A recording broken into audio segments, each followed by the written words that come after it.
நிச்சயமாக பரிகாரியார் கர்த்தர் அவர் இருந்து நமக்கு பதில் செய்யும் பொழுது நாம முறுமுறுக்காதபடி பெட்ரோல் சார்ஜ் பண்ணாதபடிக்கு மற்றவர்களை நாங்கள் ஏளனம் பண்ணாதபடிக்கு கர்த்தரிடத்திலிருந்து பரிதலை பெற்றுக் கொள்வோம்.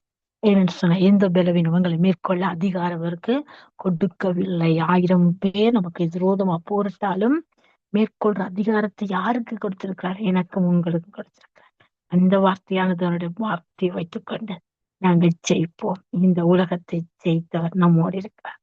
உண்மையான வார்த்தையின் வெளிச்சம் ஆழமான சத்தியம் அடங்கியிருக்கு. மற்றவர்களுக்கும் இந்த வார்த்தையை அறிமுகப்படுத்துங்கள். அவர்களும் வார்த்தையின் வெளிச்சத்தை கற்றுக்கொள்ளட்டும். சத்தியத்தின் ஆழத்தை பெற்றுக்கொள்ளட்டும். இதுவே நமக்கு விழுந்த கடமையாயிருக்கிறது. சரியா தொண்டோ நேரம் 8:39 நாங்கள் இணைந்திருப்பது வார்த்தையின் வெளிச்சத்தோடு. இதனாலும் அடுத்ததாக வார்த்தையின் வெளிச்சத்தோடு உங்கள் சகோதரி இணைகிறேன்.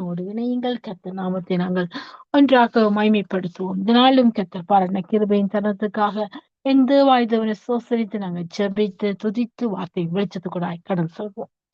ஜெபிப்போம். ஸ்தோத்திரம் ஆண்டவரே, இரக்கமும் கிருபை நிறைந்த நல்ல தகப்பனே, கிருபையாய் தந்த இந்த நல்ல நேரத்துக்காக தருணத்துக்காக இந்த தேவனை சோசரிக்கிறேன். உம்முடைய நாமத்தை உயர்த்துகிறப்பா, நீர் பெரியவர்.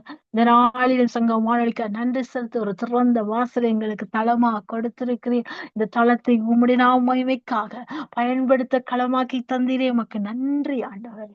அப்பா, இதுல உட்பிரவேசிக்க நீங்க கிருபை பாராட்டினீங்க. அந்த கிருபைக்கான நன்றி ஆண்டவர். இந்த வார்த்தையின் வெளிச்சத்தின் பகுதியை நீர் இவ்வளவு ஆசீர்வதித்து வருது. நித்திய வெளிச்சத்தின் நேரத்தை ஆசீர்வதித்து வருது. அந்த கிருபைக்காக நன்றி. வானொலி ஆசீர்வதித்து வர கிருபைகளுக்காக நன்றி.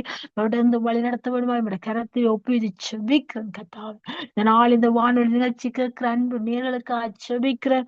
ஐயா, மறுவழியத்தை கேட்க போற அன்பு நேர்களுக்காக செபிக்கிறேன். அவளை ஆசீர்வதிங்க, எல்லைகளை விசாலப்படுத்துங்க. தாழ்ந்துள்ள பிள்ளைகளை ஊழியம் செய்யும்படியாக எழுப்பி தாங்க ஆண்டவர். இது உங்க ஊழியம் ஆண்டவர். நாங்க ஏன் கலங்கணும் ஆண்டவர்? நீங்க அழைச்சவர் உண்மை உள்ளவராய், அந்த அழைப்புக்கு ஏற்ற ஊழியர்களாய், அழைப்புக்கு ஏற்ற பாத்திரங்களாய் விளங்க நீ விளக்குங்க ஆண்டவர். எங்களை மீது நீங்க மகிமைப்படுங்க. நல்ல கருத்துல ஒப்புக்கொடு. அடியாளி நம்மள கருத்துக்களை தருகிறேன். வாயின் வார்த்தைகள் என் இதயத்தின் தியானம் ஒரு சமூகத்துக்கு பிரதியாயிருப்பதா நீர் எவ்வளவு வேணும் என் மூலமாய் பெருகணும். நான் சிறுகணும். கற்றுக்கொள்ளுங்க, பயன்படுத்து. இயேசுவின் நாமத்தில் ஜெபங்க நல்ல பிதாவே. ஆமீன், ஆமீன், ஆமீன். கர்த்தர் ஒன்றை மகிமைப்பட ஒரு பாடலை பாடுவோம். சோஸ்திரம், சோஸ்திரம் ஆண்டவரே. நன்றி, நன்றி, நன்றி ஆண்டவர். வாருமையா நல்லவரே, துணையாளரே, எங்கள் ஆறுதலே. வாருமையா நல்லவரே, துணையாளரே, எங்கள் ஆறுதலே. மகிமையின் மேகமாக இறங்கி வந்தீரே, ஆசரிப்பு கூடாரத்தில் இறங்கி வந்தீரே. உச்செடியின் மத்தியில் நீராய் மலை உச்சியில் கண்மலையின் வெடிப்பினில் இறங்கி வந்தீரே.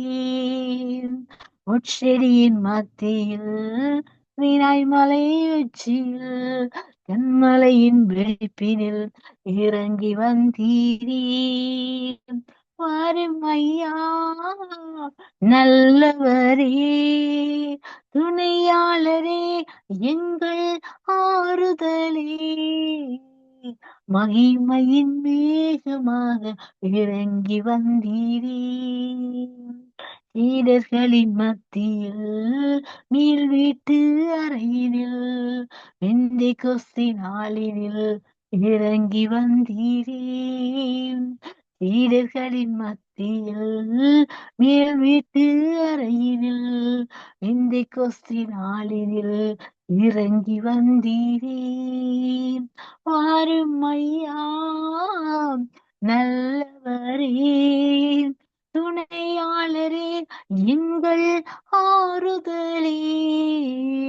வாருமையா நல்லவரே, துணையாளரே எங்கள் ஆறுதலே, மகிமையின் மேகமாக இறங்கி வந்தீரே, ஆசரிப்பு கூடாரத்தில் இறங்கி வந்தீரே, மகிமையின் மேகமாக இறங்கி வந்தீரே, ஆசரிப்பு கூடாரத்தில் இறங்கி வந்தீரே. ஆமென். கர்த்தர் நாமம் ஒன்றே மகிமைப்படுவதாக. இந்த நாளிலும் என்னோடு பேசின வார்த்தை உங்களோடு பேசும். நிச்சயமாக அவர் பேசுகிற தெய்வம். கடவுள் ராஜ்யம் பேச்சில் அல்ல, அது பலத்தில உள்ளது. அப்ப பேசுகிற தெய்வம் பலத்தை கொடுத்திருக்கிறார். அந்த பலத்தினாலே பலனடைவோம். பேசட்டும் நம்மோடு. கர்த்தர் நாமம் மகிமைப்படுவதாக. இந்த நாளில் இப்படியாக தலைப்பிட்டேன். அடுத்த படிநிலைக்கு அழைத்துச் செல்கிறார். அடுத்த படிநிலைக்கு அழைக்கிறார், அழைத்தும் செல்கிறார். அப்ப அடுத்த படிநிலை என்றால் என்ன? அடுத்த படிநிலை இன்னைக்கு நாங்கள் கீழ்ப்படி காண, மேற்படி காண கீழ்ப்படிந்துதான் கீழ்ப்படியில இருந்து ஏற வேண்டும். அது ஸ்டெப் ஒன் ஸ்டெப் பையா ஏறும் பொழுது நாங்கள் மேல்படிகளுக்கு செல்லலாம். அதாவது கிண்டர் கார்டன்ல இருந்து பிளே ஸ்கூல்ல இது ஆரம்பித்து எங்களுடைய பாடசாலை நாட்கள், சிறு வயதிலே பிளே ஸ்கூல் முடிஞ்சு kinder garden, junior kinder garden, senior kinder garden முடிஞ்சு, கிரேட் 1 முடிஞ்சு, அடுத்ததாக அடுத்த படிநிலைக்கு நாங்கள் கடந்து செல்கிறோம். எலிமெண்டரி ஸ்கூலுக்கு அந்த படிநிலையை முடிக்கிறது, மிடில் ஸ்கூல்ல முடிச்சு அடுத்தது ஹை ஸ்கூலுக்கு போகிறோம். அந்த ஹை ஸ்கூல்ல முடிச்சு அது காலேஜோ யூனிவர்சிட்டியோ அடுத்த படிநிலை. அந்த அடுத்த படிநிலையை தாண்டி நாங்கள் ஒரு வேலைக்கு போகின்றோம். ஒரு டீச்சர்ஸ் இல்லாட்ட ப்ரொபோசர் ஏதாவது கோர்ஸ் முடிச்சு, அதாவது டிகிரி முடிச்சு மாஸ்டர் டிகிரி அடுத்த படிநிலை. ஏன்? உங்களுடைய வாழ்க்கை தரம் உயர வேண்டும். இப்படி சாதாரண இந்த உலக வாழ்க்கைக்குள்ளேயே எங்களுடைய அடுத்த படிநிலைகள் இருக்குமா என்றால், எங்களுடைய ஆவிக்குரிய படிநிலைகளை நாங்கள் ஆராய்ந்து பார்க்க வேண்டும். எந்தெந்த படிநிலைகள் நாங்கள் இருக்கின்றோம், நம்முடைய ஆவிக்குரிய வளர்ச்சி எப்படி இருக்கிறது என்று சொல்லி இன்றைக்கு நம்மை அடுத்த படிநிலைக்கு அழைக்கிறார், அழைத்து செல்கிறார். அப்படியாக அழைத்து செல்ற தேவனை நாங்கள் அணுகி பார்ப்போம். எப்படியாக அழைத்து செல்கிறார், யாரை அழைத்து செல்கிறார் என்று சொல்லி பார்ப்போம். என்று சொன்னால் உங்களையும் என்னையும் தான். என்று சொன்ன அக்கறைக்கு போவோம் வாருங்கள் என்று அழைத்தவர் நம்முடைய கர்த்தராகிய இயேசு கிறிஸ்து. என்னை ஒரு விதமாய் அழைத்தார், உங்களை இன்னொரு விதத்தில் அழைத்திருக்கிறார். நிச்சயமாக ஒரு தூண்டிலை போட்டு என்னை அழைச்சாரா, இல்லை வலையை வீசித்தான் அழைச்சாரான்னு சொன்ன நமக்குத்தான் தெரியும். நிச்சயமாக அவங்களுடைய ரட்சிப்பின் அழைப்பு பித்தகையது என்று சொன்னால் நிச்சயம் அதை மறக்கவோ மறைக்கவோ முடியாது. அந்த ரட்சணிய சந்தோஷத்தை தந்தவர் நம்முடைய தகப்பன். அழைத்து தன்னுடைய அடுத்த படிநிலைக்கு எங்களை இன்று அழைத்து சென்றதாலதான் நானும் நீங்கள் இந்த சங்க வானொலிக்குள்ள சங்கமித்திருக்கிறோம். இதை மறைக்க முடியாது, மறக்கவும் முடியாது. பொய் சொல்ல அவர் மனுஷனும் அல்ல, மனமாற மனுபுத்திரனும் அல்ல, சொல்லியும் செய்யாதிருப்போரும் அல்ல, வசனித்தும் நிறைவேற்றாதிருப்போரும் அல்ல. ஏனென்று சொன்னால் நம்முடைய தகப்பன் வாக்கினால் சொன்னதை கரங்களினால் நிறைவேற்ற தெய்வம். அப்ப அழைச்சு வாக்குத்தத்தை கொடுத்து இன்றைக்கு நான் உன்னை இந்த ஸ்தானத்துக்கு உயர்த்துவேன், இப்படியாக என்னை பெருகி பெருக செய்வேன் என்று ஆபிரகாம் அழைச்சு அடுத்த படிநிலை கொண்டு போனார். அங்கே மகனை கொடுத்து ஆசீர்வதித்தார். அந்த சுதந்திரத்தை அவர் ஆசீர்வதிச்சார். அடுத்த படிநிலையை நாங்கள் காண்கிறோம். அங்கே ஆகார் என்ன செய்யறார், வனாந்திரத்தில் அழுகிறாள். ஒன்றுமில்லையே, பிள்ளை சாகிறத நான் பார்க்க கூடாது என்று சொல்லி அந்த செடியங்களை பிள்ளைய போட்டு அவளை அழுதாளும். அடுத்த படிநிலைக்கு அவளை அழைத்து செல்ல கர்த்தர் அந்த வனாந்திரத்தை அனுமதித்து ஊற்றை கொடுத்தார். ஒரு அழுகிற குரலுக்கே ஊற்று உண்டானார். அடுத்த படிநிலைக்கு அழைத்து சென்று அந்த இடத்திலே, அந்த பாசான் தேசத்திலேயே அவளை இஸ்மவேலை ஆசீர்வதித்து அவளுடைய சந்ததியை காண பண்ணினார். பாருங்க, ஒரு அழுகையின் விண்ணப்பத்துக்கே அடுத்த படிநிலை இருக்கிறது. அந்த அவரை அணுகும் பொழுது, அவரை நெருங்கும் பொழுது, அந்த அழைப்புக்குள்ளே நாங்கள் அவரை உங்களை விட்டு கொடுக்கும் பொழுது நிச்சயமாக அடுத்த படிநிலையை, அழைத்தவரின் நிலையை நாங்கள் அனுபவிக்கலாம். அதை ஆசீர்வாதத்தை சுகந்தரிக்கலாம். நிச்சயமாக பிரியமானவர்களே. அப்ப அப்படியாக தனிங்கி பாருங்கள், அழைக்கிறார். யார் என்று சொன்னால் அங்கே மத்தேயு எழுதின சுவிசேஷம் 17ஆம் அதிகாரத்திலே 1ஆம் வசனத்தை உங்களுக்காக வாசிக்கிறேன். மத்தேயு எழுதின சுவிசேஷம் 17ஆம் அதிகாரம் 1ஆம் வசனத்தை வாசிக்கிறேன். 6 நாளைக்கு பின்பு இயேசு பேதுருவையும் யாக்கோபையும் அவனுடைய சகோதரனாய் யோவானையும் கூட்டிக் கொண்டு தனித்திருக்கும்படி உயர்ந்த மலையின் மேல் போய், அப்ப இங்கே ஆரை அழைச்சு கொண்டு போறார், தன்னுடைய சீடர்களை. அந்த சீடர்கள் பேதுரு, யாக்கோபு, சகோதரனாய் யோவானை இந்த 3 பேரும் அவருக்கு நெருங்கின சீஷர்கள். அதாவது முதல் முதல் சீஷன் பேதுரு, இரண்டாவதுடைய சகோதரன் யாக்கோபு, அவருடைய சகோதரன் யோவான். இப்படியாக தன்னுடைய சகோதரங்களை அழைத்துக் கொண்டு போறார். அழைச்சு கொண்டு போய் எங்கே கொண்டு போறார்? ஒரு மலைக்கு கொண்டு போகிறார். அப்ப மலைக்கு போற அனுபவத்தை காண்பிக்கிறார். நீங்க இவ்வளவு நாளும் என்னத்தை பார்த்தீர்கள்? நான் செய்த அற்புதத்தை பார்த்தீர்கள். அடியாத குருடர்கள் கண்களை திறந்ததை பார்த்தீர்கள். செவிடர் செவியை திறந்ததை பார்த்தீர்கள். அற்புதங்களை பார்த்து, அடையாளங்களை பார்த்து, உவமைகளை கேட்டு, உருவ கதைகளை கேட்டீர்கள். இன்னைக்கு அடுத்த படிநிலைக்கு நான் உங்களை அழைத்து செல்ல போறேன். வாங்க. யார? சீசர்கள் அழைச்சு ஒரு உருவமலைக்கு கொண்டு போற.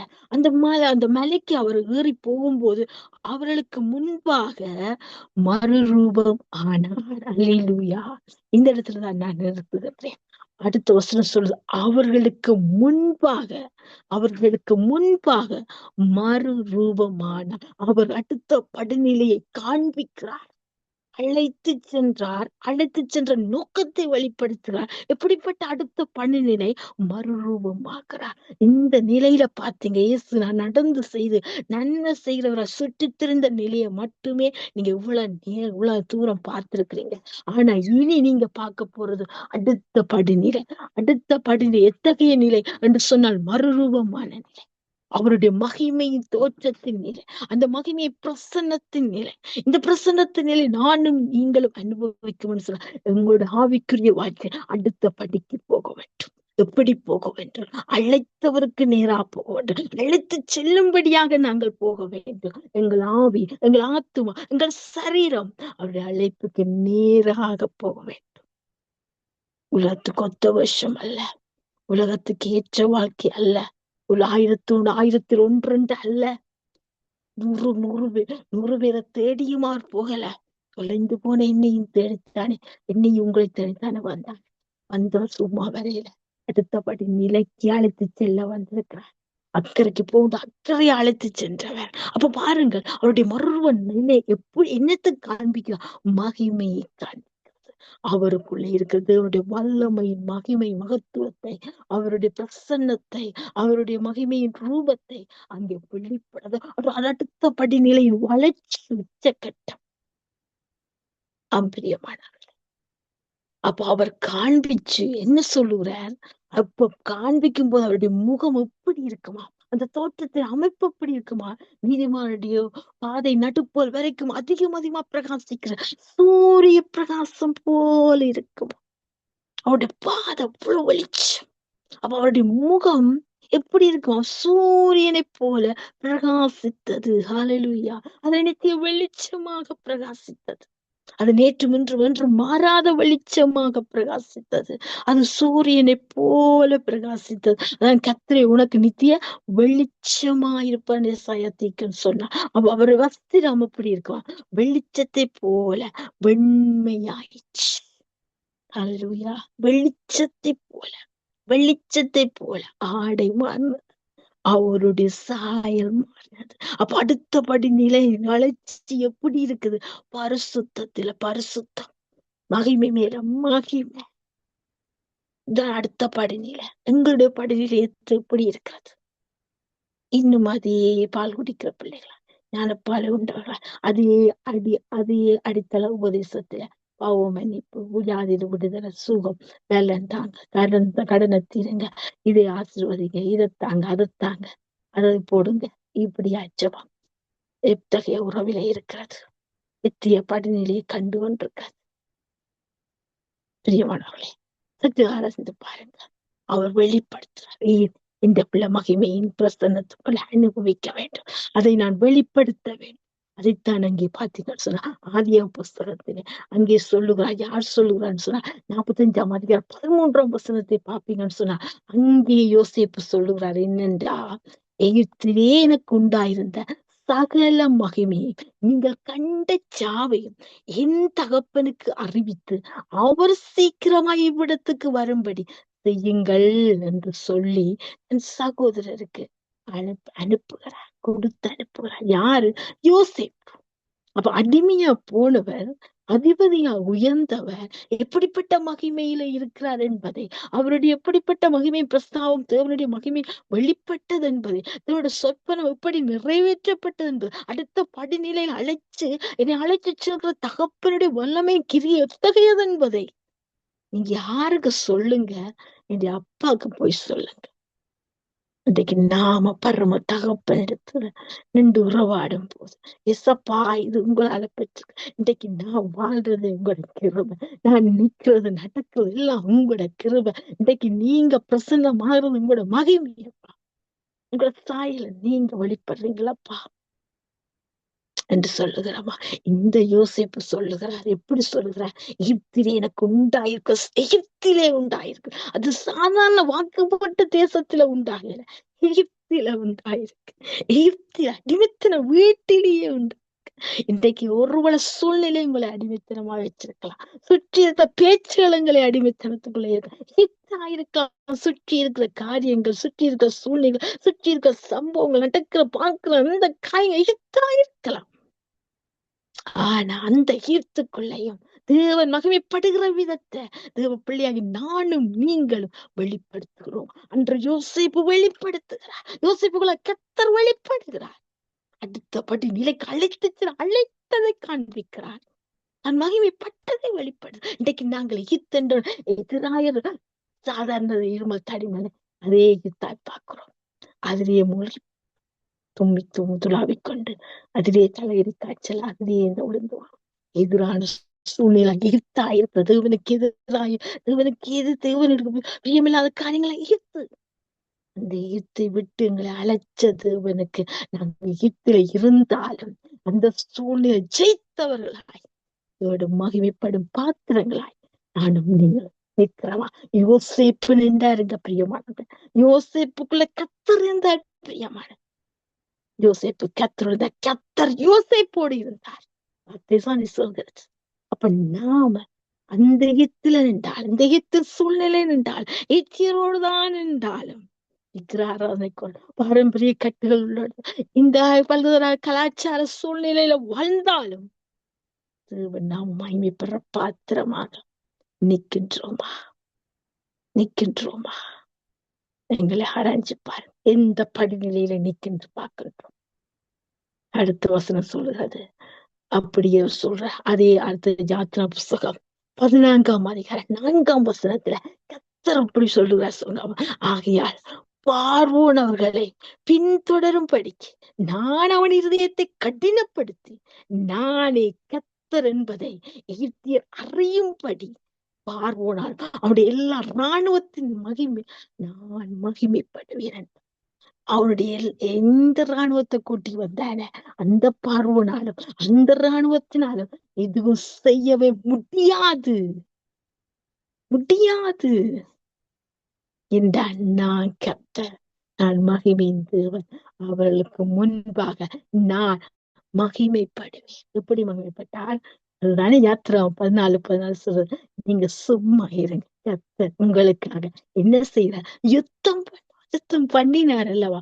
பார்வோனுடைய சேனை, ரத குதிரை வீரர்களை எல்லா இராணுவத்தையும் அந்த செங்கடலுக்குள்ளே மூழ்கி அடிச்சு தன்னுடைய ஜனத்தை வட்டாந்தரையா நடத்தி மகிமைப்பட்டார் அல்லவா? பாடினார்கள் அல்லவா 15ஆம் அதிகாரத்துல? மகிமைந்து வெற்றி சிறந்தார். யாத்திரா 15:1 வாசிக்கிறேன். அப்பொழுது மோசேயும் இஸ்ரவேல் புத்திரரும் கர்த்தரை புகழ்ந்து கர்த்தரை பாடுவேன், அவர் மகிமையாய் வெற்றி சிறந்தார். குதிரை வீரனை கடலிலே தள்ளினார் கடல்.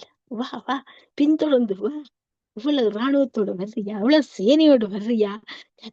சேனைகளின் கர்த்தர் அவர், சேனைகளின் கர்த்தர் நம்முடைய தகப்பன், நாங்கள் இடைவிட ஆராதிக்கிற தகப்பன், வல்லமை தேவன் எப்படி மகிமைப்பட்டார் பார்த்தீங்களா? பார்வோன் அவன் சேனையை கடலுக்கு தள்ளி மகிமைப்பட்டார், தன் வல்லமையை வெளிப்படுத்தினார். அடுத்தபடி நிலைக்கு தன் மக்களை அழைத்து சென்று கொண்டார். அழைத்தார், வாங்க என்று அழைத்தே சென்றார். அடுத்த கரையில நின்று ஆடி பாடி மகிமையின் தேவன் மகிமைப்பட்டதை வெளிப்படுத்த வச்சார். ஆமென். அப்ப பாருங்க எப்படி ஆண்டவர் மகிமைப்பட்டார் பாத்தீங்களா? அதே மாதிரிதான் அடுத்தது பார்க்க போற இன்னொரு உதாரணம். அங்கே சாலமோன் எடுத்து ஆலயத்தை கட்டி முடிச்சு என்ன சொல்லுறா பாருங்க, அந்த ஆலயத்துல நிக்க கூடாது படிக்கு சக்கினா மகிமையாய் வெளிப்பட்டது. மகிமை ஆலயத்தை என்ன செய்தார்? நிரம்பிச்சு. 2 நாள் 5:14 பார்க்க தேவனுடைய மகிமை ஆலயத்தை நிரப்பிச்சு. அப்போ ஆலயம் நிரம்பிட்டு நிரப்பும்படி ஆராதனை அவர் மகிமைப்பட்டார். மகிமைந்து அதான் முந்தின ஆலயத்தை காட்டு பிந்தின ஆலயத்து மகிமை பெரிதாயிருக்கும். இங்கேயும் அதேதான். தன்னுடைய பிள்ளை அழைச்சு கொண்டு போய் அங்கே முந்தின ஆலயத்தை பார்த்தார்கள். அற்புத அடையாளங்க செய்து தேவனை தான் பார்த்தார். ஆனால் மருவப்பட்டு மகிமைப்படுகிற தேவனை யாரும் பார்க்கல. அந்த மருவ நிலையத்தான் இங்கே சீஷர்களுக்கு காண்பிக்கிறார். அதைத்தான் அங்கே சாலமோன் ஆலயத்துல காண்பிக்கிறார், வெளிப்படுகிறார். நிக்க கூட அப்படி சக்கியா மகிமை அந்த ஆலயத்தை சுற்று நிரம்பிச்சு. ஏன் நிரம்பினா சங்கீதக்காரர் ஆழமா சொல்லித்தார 24 சங்கீதம் 7ஆம் வசனம் மகிமையை ராஜா உட்பிரவசித்தார். ஏன் எப்படி உட்பிரவசித்தாராம்? வாசல்களே உங்க தலைகளை உயர்த்துங்க, அநாதி கதவுகளே உயர்த்துங்க. மகிமை ராஜா அந்த மகிமை ராஜா உட்பிரவசித்த மகிமைதான் உட்பிரசிக்கும்படியா அடுத்தபடி நிலைக்கு எங்களை அழைத்து செல்லும்படி அழைத்தவரை வாக்கும்படியா நாங்கள் அணுகி இருக்கிறோமா, விட்டுக் கொடுத்திருக்கிறோமா? இன்னைக்கு அடுத்தபடி நிலை எத்தகைய நிலையா இருக்கிறது? அந்த மகிமை ராஜா பிரவேசித்தார் சாலமோன் ஆலயத்துக்கு. நிக்க கூடாது சக்கினா மகிமை நிரம்பிச்சு. பிரியமானவர்களே, ஆகாய் சொல்லுகிறார் 2ஆம் அதிகாரம் 9ஆம் வசனம். முந்தின ஆலயத்தின் மகிமையை பார்க்கிறார், பிந்தின ஆலயத்தின் மகிமை பெரிதாயிருக்கும்னு சொல்லி பிரதான மகிமையை காண்பிச்சார். அப்போ வார்த்தை வருது. என்ன வார்த்தை வருதுன்னு சொன்னார்? அங்கே மத்திய சுவிசேஷம் 17ஆம் அதிகாரம் அங்கே அடுத்த 3ஆம் வசனத்துல அப்பொழுது மோசேயும் எலியாவும் அவரோட பேசுகிறவர்களாக அவர்களுக்கு காணப்பட்டார்கள். இப்படி காணப்பட்ட யாரு காணப்பட்டார்களா? மோசே. யாரு மோசே? ரட்சகராய் போந்து எகிப்தின் அடிமைத்த சித்தவேலை மீட்ட ஒரு ரட்சகன் அவர். அந்த ரட்சிப்பை கொடுத்தவர் அவர். ரட்சிப்பை கொடுக்க வச்ச கர்த்தர் அவர் மூலமா செயல்பட்டார். அந்த மோசையை காண்பிக்கிறார். எலியா அக்கினி இறக்கி பாங்கால் தெய்வம் இல்ல கர்த்தரே தெய்வம், அதை நீ வணங்க குந்தி குந்தி 2 நினைவில் எழுப்பினது போதும் என்று சொல்லி அங்கே ஒரு நிலைப்படுத்தி தேவன் தான் தெய்வம் என்பதை உணர்த்தினவர், அங்கே ரட்சித்தவர் இந்த எலியா. இப்ப யாரை காண்பிக்கிறார் கர்த்தர் தன்னோட? எசப்பா நாட்கள் இருக்கிறார். யாரு ஆவிக்குள்ள அடுத்த படிநிலை கண்டவர்கள்? மோசே சீனாய் மலையில 40 நாள் உறவாடி இறங்கும் பொழுது ஜனங்கள் மோசையின் முகத்தை பார்க்காதபடிக்கு அவனுடைய முகம் பிரகாசித்தது. அடுத்த படிநிலை அழைத்து சென்றார். சீனா மலைக்கு வா என்னோட பேசு என்று சொல்லி அழைத்து சென்றார். அழைத்து நோக்கத்தை வெளிப்படுத்தி இறங்கி வர செய்து மக்களுக்கு வெளிப்படுத்த, ஜனங்களுக்கு வெளிப்படுத்த வைத்தார். எப்படி வெளிப்படுத்தும்? முகத்தை மூடும் முக்காடு போடும். முகத்தை மூடும் முக்காடு போடும். இன்னைக்கு நம்ம முகத்தை எப்படி பாக்குறாங்க ஜனங்கள்? மகிமை தேவன் பிரசன்னமாற அடுத்த படிநிலைக்கு அழைத்து செல்கின்றார் என்ற நிலைக்கு வெளிப்படுகிறோமா பிரியமானவர்களே? நீர் பேசும், நாங்க பேசல. நம்முடைய முகத்தை மூடும் என்று சொல்ற, முக்காடு போடுங்க என்று சொன்னார். ஜனங்கள் அவ்வளவுத்துக்கு பிரகாசிச்சது. தன்னை வெளிப்படுத்தினால எங்கே வெளிப்படுகிறார்? அப்பொழுது பேதுரு இயேசுவை நோக்கி, ஆண்டவரே நாம் இங்கே இருக்கிறது நல்லது. எப்படி காட்சி? இங்கே இருக்கிறது நல்லது. இதன் தோட்டத்துல குளிர்ச்சியான பகல் வேலையில உலாவினார். தேவன் மகிமைப்பட்டார் அல்லவா? தன் பிள்ளைகளோடு உறவாடி உலாவி உறவு கொண்டு வாழத்தானே அப்பா ஏதேன் தோட்டத்தையே கொடுத்தார். மகிமை பிரசன்னம் அல்லவா சூழ்ந்திருந்தது. அவ இங்கே இருக்கிறது நல்லது. அதுதான் பேதுரு யோவானு கண்டார். யாக்கோபு இங்கே இருக்கிறது நல்லது.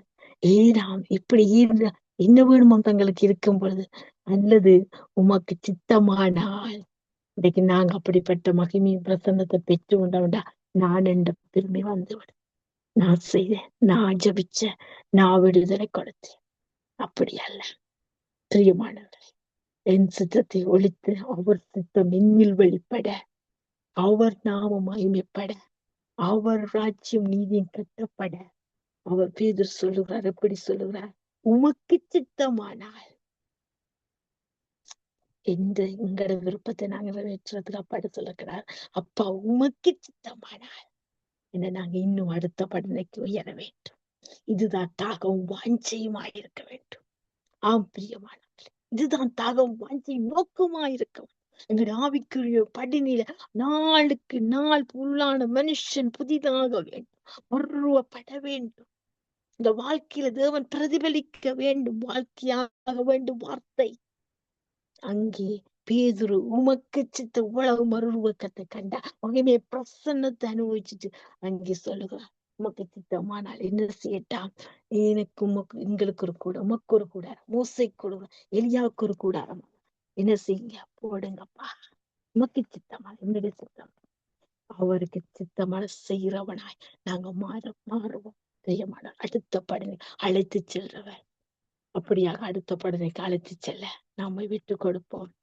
நாளைய தினத்துல இந்த செய்தியை தொடர்ந்து கேட்போம், ஜெபிப்போம். சோஸ்திரம் ஆண்டவரே, இந்த வேலைக்காக உமக்கு நன்றி ஆண்டவரே. அடுத்த படனைக்கு அழைத்து அழைத்து அழைத்து செல்கிறேன். அந்த வார்த்தைக்கு நாங்க கட்டாது எங்களை ஒவ்வொரு படிநிலைக்கும் அழைத்து செல்லுங்க. ஒவ்வொரு நாளு கிருவை புதிதாயிருக்கு, அந்த புதிதான கிருவையில புதிய கிருவையை பெற்றுக்கொண்டவர்களாய் உம்முடைய சாயல நாங்கள் வெளிப்பட, நீர் மகிமைப்பட பாத்திரங்களா இருக்க, உமக்கு வந்த பாத்திரங்கள், உங்களோட அழைப்புக்கு ஏற்ற பாத்திரம் வாழ என்ன கற்றுத்தாங்க. எங்களை அர்ப்பணிக்கிறோம். கேட்ட வார்த்தை அடியாரையும் ஒப்பு கொடுத்தேன், கேட்டுக்கணும் ஒவ்வொருத்தையும் ஒப்பு கொடுக்க. அப்படியா நீர் மகிமை பிரசன்னத்துல எங்களை மறுரூபப்படுத்தி உங்களுடைய நாம மகிமை கேட்ட பாத்திரமா எங்களை வணைந்து கொண்டிருக்க கிருபைகளுக்காக நன்றி செலுத்துறேங்க. தொடர்ந்து வழி நடத்துங்க, ஆசீர்வதிங்க. இயேசுவின் நாமத்தில் இந்த நேரத்தை அந்த கிருபைகளுக்காக நன்றி செலுத்தி மீதியான வார்த்தை பகுதி ஆசீர்வதித்தரும்படியா ஒப்பு கொடுத்து இயேசுவின் நாமத்தை செபிக்கிறேன். செபத்தை ஜீவனுள்ள நல்ல தகப்பனே. ஆமேன், ஆமேன், ஆமேன். நன்றி, நன்றி, நன்றி.